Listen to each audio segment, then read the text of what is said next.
नमस्कार, आप देख रहे हैं बिग फाइट लाइव और आपके साथ में विजेंद्र सोलंकी। यूपी के चुनाव में हम साथ साथ हैं, इस नारे के बाद कांग्रेस 7 सीटों पर सिमट गई थी। अब 2022 में चुनाव और चुनाव में महिलाओं को 40% सीट देने के वादे के साथ नया नारा गढ़ा गया है। नारा है, मैं लड़की हूं, लड़ सकती हूं। क्या यह नारा यूपी के चुनाव के साथ साथ बाकी राज्यों के चुनाव में भी अन्य पार्टियों के लिए चुनौती साबित होगा, या फिर अन्य राज्यों में कांग्रेस इसे लागू करेगी, या फिर यूपी के अलावा बाकी राज्यों में कांग्रेस रिस्क नहीं लेगी? सवाल यह भी है कि क्या नारा लड़की हूं, लड़ सकती हूं से ज्यादा बेहतर यह ना होता कि लड़की हूं, लड़ूंगी और जीतूंगी? लड़ सकती हूं का मतलब क्या है? और क्या प्रियंका गांधी खुद चुनाव लड़ेंगी? यह भी सवाल है, क्योंकि इस सवाल का जवाब उन्होंने सीधे हां में नहीं दिया। सवाल यह भी कि जिन किसानों के मुद्दों पर संसद नहीं चलने दी गई, हाल ही में यूपी के साथ देश की सियासत को गरमाया गया, क्या कांग्रेस के निशाने पर अब किसानों से ज्यादा महिलाएं हैं? और अगर बराबरी का हक देना था तो 50% सीटों पर महिलाओं को उतारने का वादा क्यों नहीं? 40% के पीछे का तर्क और राजनीति क्या है? क्या है प्रियंका की महिला चालीसा, और क्या प्रियंका की महिला चालीसा कांग्रेस के लिए संकट मोचन का काम यूपी में करती नजर आएगी? आज बात इसी मुद्दे पर। आने वाले विधानसभा चुनाव में उत्तर प्रदेश में कांग्रेस पार्टी 40% टिकट महिलाओं को देगी। ये निर्णय उन्नाव की उस लड़की के लिए है जिसको जलाया गया, मारा गया, उसकी भाभी के लिए है जो आज भी संघर्ष कर रही है उसका। ये निर्णय हाथरस की उस माँ के लिए है जिसे मुझे गले लगाकर कहा कि उसको न्याय चाहिए, उसको न्याय नहीं मिला। ये निर्णय रमेश कश्यप की बेटी के लिए है, उसका नाम भी वैष्णवी है, जो बड़ी होकर डॉक्टर बनना चाहती है। लखीमपुर में एक लड़की मेरे से मिली, मैंने उससे पूछा क्या बनना चाहती हो बड़ी होकर? उसने कहा प्रधानमंत्री बनना चाहती हूँ। उसके लिए है यह निर्णय। यह निर्णय लखनऊ की एक बस्ती में लक्ष्मी वाल्मीकि के लिए है, जो ITI पढ़ी है, BA की है, उसने कंप्यूटर कोर्स किया है, आज तक उसे नौकरी नहीं मिली है। यह निर्णय उसके लिए है। ये निर्णय सोनभद्र में उस महिला के लिए है जिसका नाम किस्मत है, जिसने अपने लोगों के लिए आवाज़ उठाई, संघर्ष किया और न्याय मांगा। ये निर्णय उत्तर प्रदेश की हर एक महिला के लिए है जो बदलाव चाहती है, जो न्याय चाहती है।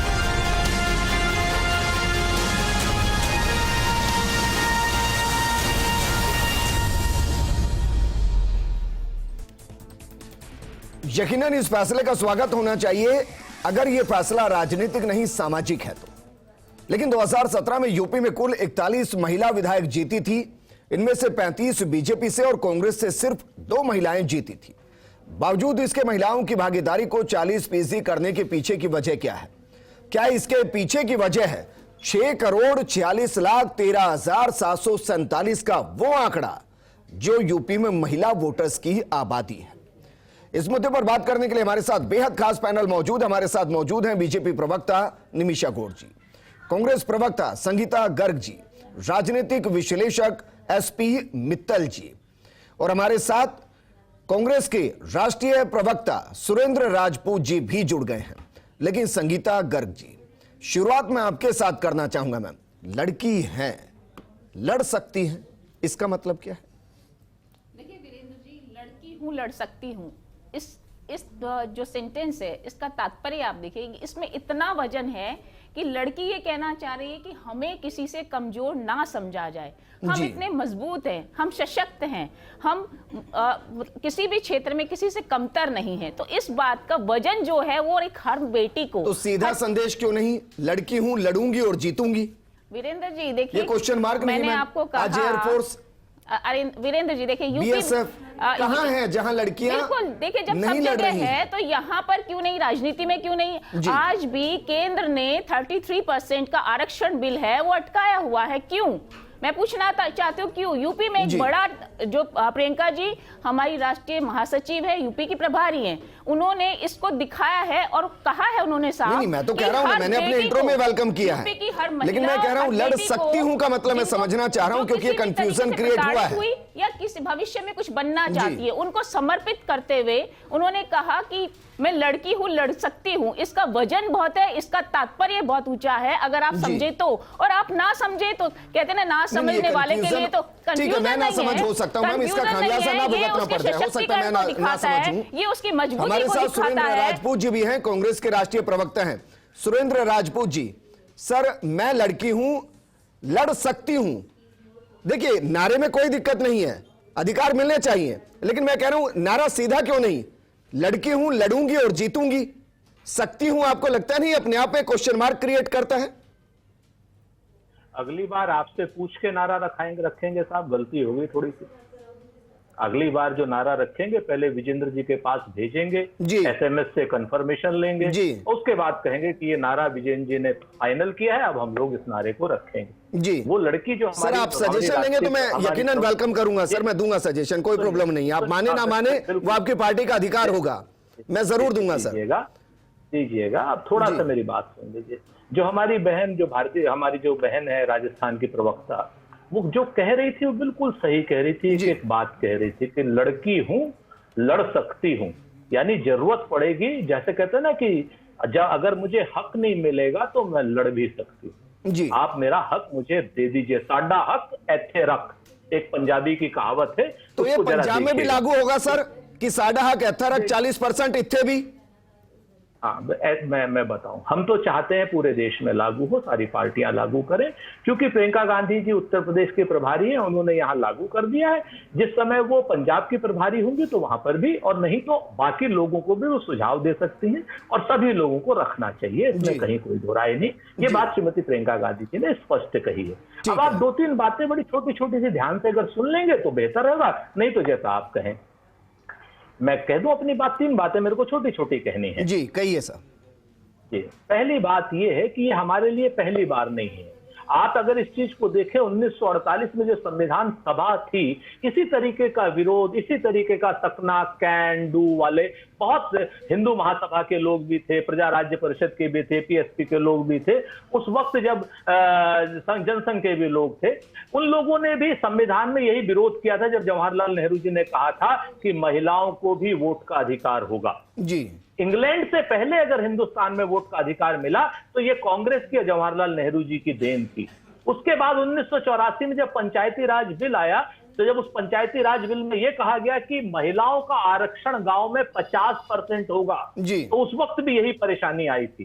तो हम लोग लगातार लड़ते रहते हैं जी। नहीं, मुझे अच्छा लगा सर, कम से कम 75 या 80 साल के बाद कांग्रेस को एहसास हुआ कि 40% कम से कम यूपी में महिलाओं को सीटें दे दी जाएं।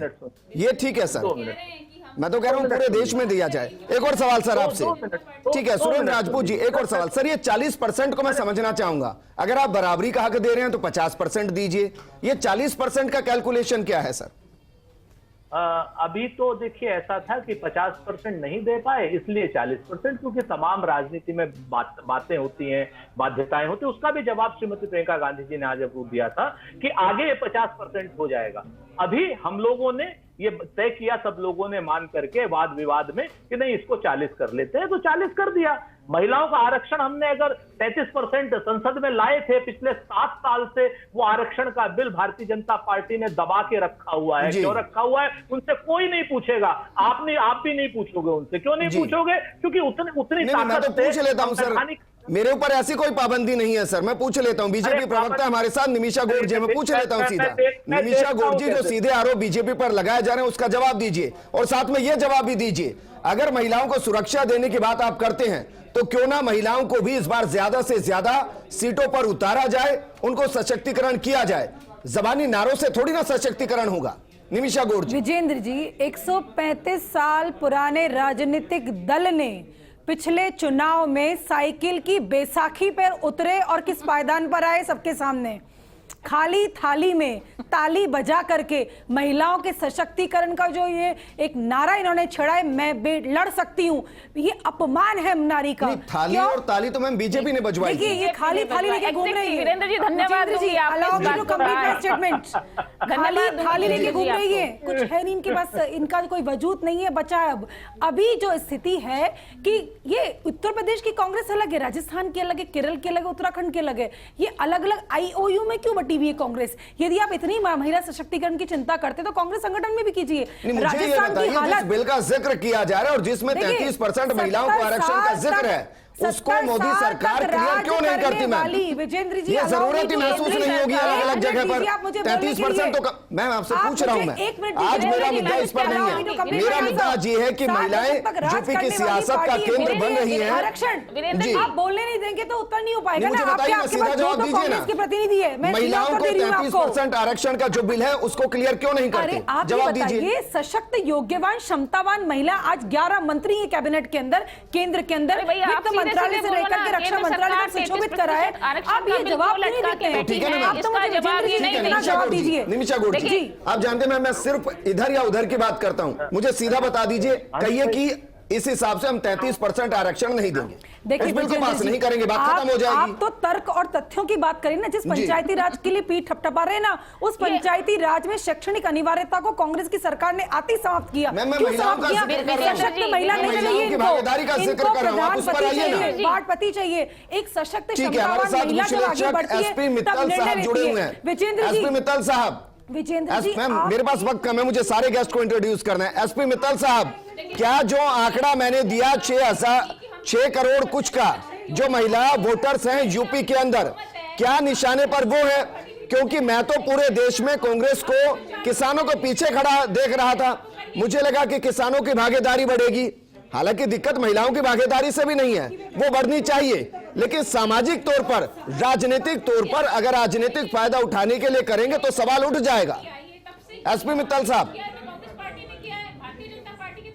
ठीक है मैम, रुक जाइए, दोनों रुक जाइए, ठीक है। एसपी मित्तल साहब, इसमें कोई दो राय नहीं। जी बोलिए। मनीषा जी एक मिनट सुन लीजिए। हाँ विजेंद्र जी, इसमें कोई दो राय नहीं कि उत्तर प्रदेश में कांग्रेस में जान फूंकने के लिए प्रियंका गांधी हम देख रहे हैं कि पिछले 2 साल से लगातार संघर्ष कर रही हैं और वो इस बात की कोशिश कर रही हैं कि जो कांग्रेस की स्थिति बिल्कुल खराब है उसको किसी भी तरह रिवाइव किया जाए, उसको उत्थान में लाया जाए ताकि एक माहौल बन सके। और मुझे लगता है कि आज उन्होंने एक जो राजनीति है उत्तर प्रदेश की, उसमें एक मास्टर स्ट्रोक लगाया है कि हम महिलाओं को 40% टिकट देंगे। लेकिन सबसे महत्वपूर्ण बात है कि आखिर में कांग्रेस की वहां स्थिति कैसी है। वहां 450 सीटों में से कुल 7 जो है कांग्रेस की सीटें और कुल मिला के 1 सांसद हैं जो उनकी माताजी श्रीमती सोनिया गांधी जी वहां से उत्तर प्रदेश से सांसद हैं। कांग्रेस की ऐसी बदतर स्थिति में यदि वो ऐसा कुछ कर रही है जिससे लोगों को आकर्षित किया जा सके, और जिस तरीके से आप बता रहे हैं कि 6 करोड़ से भी ज्यादा महिला मतदाता हैं उनको आकर्षित किया जा सके, मुझे लगता है कि राजनीति में चुनाव जीतने के लिए इस तरह के सारे प्रयास किए जाते हैं। एक जो बात आपने महत्वपूर्ण कही, मैं उससे बिल्कुल सहमत हूं कि अब तक ये माना जा रहा था कि उत्तर प्रदेश के चुनाव के अंदर जो किसान आंदोलन है, जो किसान मूवमेंट है, उसको आगे रखा जाएगा। लेकिन आज प्रियंका गांधी की बात से ऐसा लगता है कि किसान आंदोलन की बात पीछे चली गई है और महिलाओं की बात आगे चली गई। हमने देखा कि प्रियंका गांधी ने आज बहुत सारे उदाहरण गिनाए इस बात के कि उत्तर प्रदेश के अंदर क्या क्या महिलाओं पर जाती हुई, और वो सारे जो 40% आरक्षण की बात की है वो उन सब महिलाओं को समर्पित किए गए जो पीड़ित थी। लेकिन ऐसी घटनाएं जरूरी नहीं। लेकिन साहब, एक और सवाल का जवाब मैं आपसे चाहूंगा, क्योंकि हालांकि फिर मुझे सुरेंद्र राजपूत जी कहेंगे कि आपसे पूछकर थोड़ी ना टिकट किसी को दिया जाएगा, लेकिन फिर भी प्रियंका गांधी से सवाल किया गया कि क्या आप चुनाव लड़ेंगी, तो उन्होंने कहा कि यह फैसला आगे से होगा, यानी कि आलाकमान करेंगे, बाद में यह फैसला लिया जाएगा। वो ये फैसला तो करती हैं कि 40% महिलाएं इस बार चुनाव लड़ेंगी, लेकिन वो ये फैसला नहीं करती कि वो चुनाव लड़ रही हैं। यहां से मैं नारे की तरफ आऊंगा, मैं लड़की हूं, लड़ सकती हूं, कहीं वो खुद की तरफ इशारा तो नहीं कर रही थी।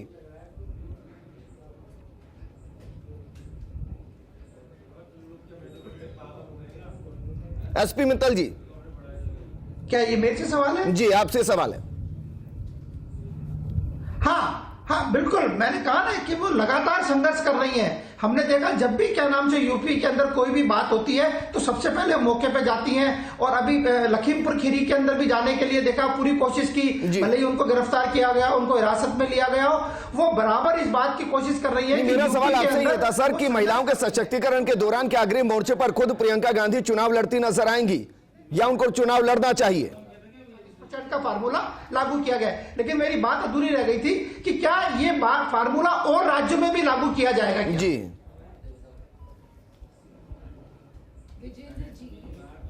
जी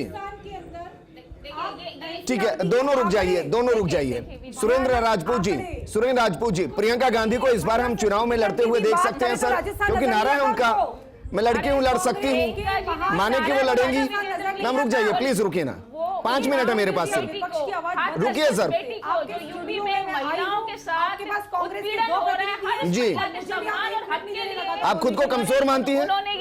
उन्होंने ये नारा दिया। देखिए विजेंद्र जी, अगर भारतीय जनता पार्टी को पेट में दर्द होता है तो मुझे समझ में नहीं आता, राजस्थान की आवाज आदि। मैं आपसे पूछ रहा हूँ, आप खुद को कमजोर मानती हैं निमिषा गौर जी? देखिए मैं कमजोर नहीं, मैं तो अभी आबादी का प्रतिनिधित्व करने आई हूँ यहाँ पर। देखिए मैंने विजेंद्र जी, सुरेंद्र राजपूत जी, एक सवाल मैंने आपसे किया था सर, लड़की हूं, लड़ सकती हूं, क्या प्रियंका गांधी चुनाव लड़ सकती हैं? दो बातें बड़ी स्पष्ट हैं। जी। जो उनके चुनाव लड़ने का फैसला है वो भी सेंट्रल पार्लियामेंट्री कमेटी करेगी, और जो 40% चुनाव में टिकट देने का फैसला है ये भी सेंट्रल पार्लियामेंट्री कमेटी ने ही किया है। अगर प्रियंका गांधी जी की बात चलती तो वो 50% आरक्षण देती। ये उन्होंने बहुत स्पष्ट कहा कि हमने तमाम लोगों से बातचीत करके, तमाम लोगों की बात करके तब हम इसको 40% कर पाए हैं। 33% आरक्षण तो हमने पहले से हमारा तय है। लोकसभा में, विधानसभा में हमने तो बिल जो कि भारतीय जनता पार्टी ने कुछ तरीके से दबा रखा है। तो अगर प्रियंका गांधी जी का बस चलेगा तो 50%। प्रियंका गांधी जी कांग्रेस के संविधान से ऊपर नहीं है। प्रियंका गांधी जी संविधान को मानने वाली है, देश के संविधान को। मुझे एक स्टेट बताइए सर, जहां 33% महिलाओं को टिकटें दी गई हो, पार्लियामेंट्री कमेटी कहेगी सर, तो वो चुनाव लड़ेगी। जी सर, मुझे बताइए वो स्टेट बताइए जहां 33% महिलाओं को टिकट दिया गया हो, जरा बताइए सर। क्या आप कह रहे हैं कि 33% सीटों पर हम महिलाओं को लड़ाते आए हैं, जरा मुझे वो स्टेट बताइए जहां पर 33% महिलाएं इस वक्त चुनाव लड़ रही हूं विधानसभा का। आप मूल रूप से विजयन जी थोड़ा सा अपने आप को या तो मेरी बात आपको पूरी सुन नहीं पाए होंगे। मैंने ये कहा कि 33% का आरक्षण लोकसभा और विधानसभा में कांग्रेस पार्टी बिल लेकर के आई, जिसमें हम चाहते, पहले से हम चाहते थे कि 33% महिलाओं को रिजर्वेशन मिले। अगर 33% रिजर्वेशन होगा तो निश्चित तौर पर वो चाहे कोई सीट हो, हर पार्टी की बाध्यता होगी।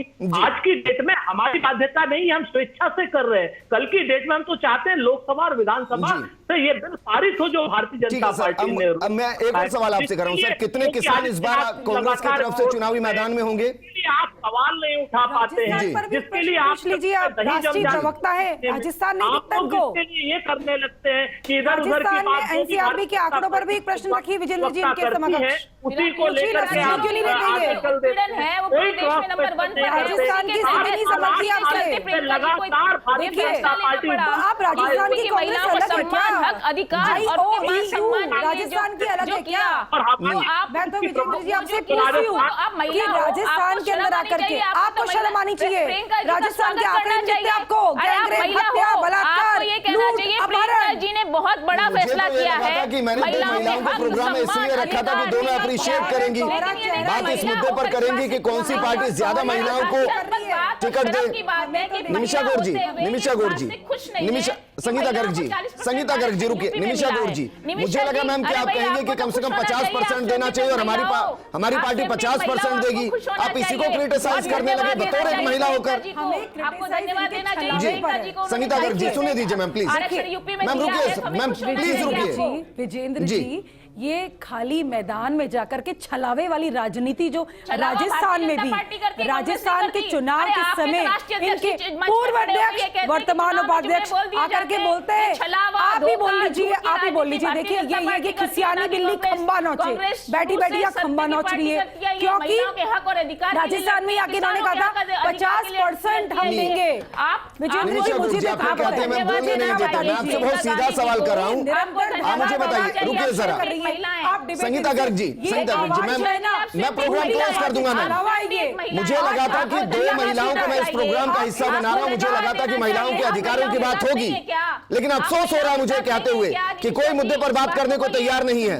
संगीता गर्ग जी प्लीज रुकिए मैम, प्लीज विद रिस्पेक्ट रुकिए मैम प्लीज। निमिषा गौड़ जी मुझे बताइए, महिलाओं को कितनी भागीदारी बीजेपी की तरफ से चुनाव में मिलने वाली है, किसी भी स्टेट के लिए बता दीजिए। देखिए मैं तो कह रही हूं कि आज भारत के अंदर 11 केंद्र मिनिस्टर्स के साथ में महिला का नेतृत्व, क्षमतावान महिलाओं का नेतृत्व आज भारतीय जनता पार्टी के शासनकाल में संभव वही दिक्कत है ना, मैं आपसे सीधा सवाल करूंगा, सीधा जवाब मिलेगा नहीं। ठीक है एसपी मित्तल साहब, फाइनल कमेंट मैं आपसे चाहूंगा सर, क्या प्रियंका गांधी ने वाकई में आज एक मास्टर स्ट्रोक खेला है और उससे बाकी पॉलिटिकल पार्टीज यूपी के अंदर दबाव महसूस करेंगी?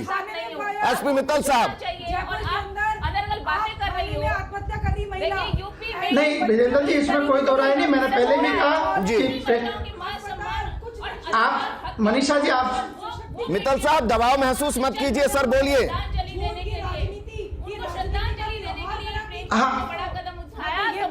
हाँ विजेंद्र जी, मैं इस बात से सहमत हूँ कि प्रियंका गांधी ने आज मास्टर स्ट्रोक खेला इस बात को लेके कि 40% जो है वो महिलाओं को टिकट दिया जाएगा। मेरा ऐसा मानना है कि राजनीति के अंदर सब लोग ऐसा करते हैं। भारतीय जनता पार्टी ने जब 3 तलाक के लिए कानून पास किया गया तब भी ये कहा गया कि हम महिलाओं को सम्मान देना चाहते हैं, इसलिए 3 तलाक का कानून हम लेके आए। तो राजनीतिक दल अपने अपने हिसाब से करते हैं और प्रियंका गांधी ने इसमें कोई दो राय नहीं है कि आज मेरा सवाल आपसे था, क्या बाकी पार्टियों के लिए चुनौती साबित होगा ये फैसला? मित्तल साहब, बिल्कुल चुनौती साबित होगा, क्योंकि महिलाओं के बारे में आधी आबादी। निमिषा जी और संगीता जी, उम्मीद वाकई में ये नहीं थी कि आप महिलाओं के मुद्दों पर इस तरीके से कैट फाइट करेंगी और मुद्दे को पूरे तरीके से भटका देंगी। यकीनन फैसला बेहतर है, महिलाओं को भागीदारी मिलनी चाहिए, लेकिन भागीदारी उनके वोट बैंक के आधार पर नहीं, उनकी काबिलियत के आधार पर होनी चाहिए और वो पूरे देश में होनी चाहिए। नमस्कार।